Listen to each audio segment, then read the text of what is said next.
नमस्कार मंडळी, welcome back to my channel Gapshap बँडेड. चला तर पाहूया श्री रामचरितमानस या पुस्तकाचा पुढचा भाग. लंका ही राक्षसांच्या समाजाचे निवासस्थान आहे. येथे साधू पुरुषाचा निवास कसा?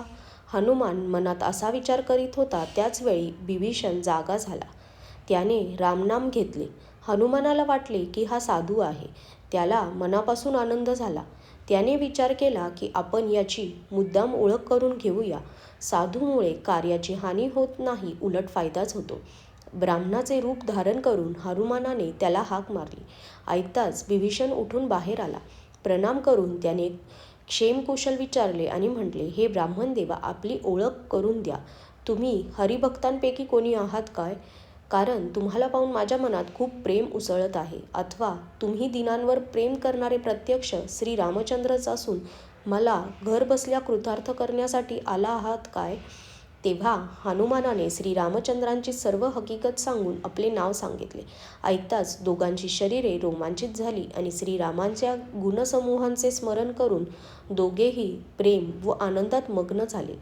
बिभीषण म्हणाला, हे पवनपुत्रा, माझी परिस्थिती ऐकून घे. ज्याप्रमाणे दातांमध्ये बिचारी जीभ दबून राहते, त्याप्रमाणे मी येथे राहतो. हे तात मला अनाथ समजून सूर्यकुलाचे नाथ श्री रामचंद्र कधी माझ्यावरही कृपा करतील काय? माझे हे तामसी राक्षस शरीर असल्यामुळे साधन तर काही जमत नाही आणि मनात श्री रामचंद्रांच्या चरणकमलांविषयी प्रेम नाही. परंतु हे हनुमाना, श्री रामचंद्रांची माझ्यावर कृपा आहे असा मला आता विश्वास वाटत आहे, कारण हरीच्या कृपेविना संतांची भेट होत नाही. श्री रघुवीरांनी कृपा केली आहे, त्यामुळेच तुम्ही आपणहून मला दर्शन दिले.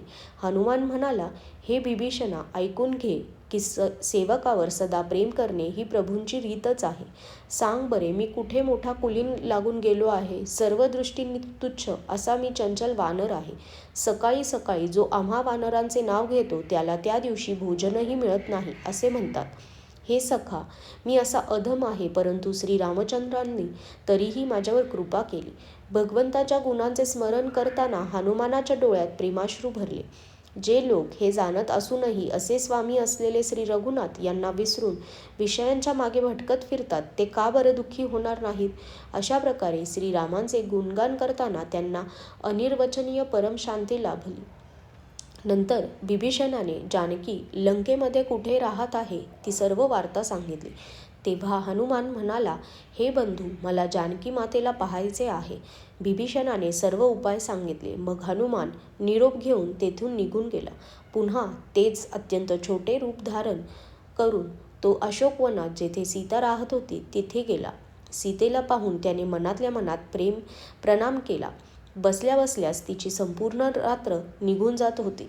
शरीर दुर्बल झालेले होते. डोक्यावर जटांची एकच वेणी होती. ती मनात श्रीरामांच्या गुणांचे स्मरण करीत असे. जानकीने आपले डोळे आपल्या पायाकडे लावले होते आणि मन श्रीरामांच्या चरणकमलांमध्ये मग्न होते. जानकीला दुःखी असल्याचे पाहून पवनपुत्र हनुमानाला फार वाईट वाटले. हनुमान वृक्षांच्या पानांमध्ये लपून राहिला व विचार करू लागला की काय करू.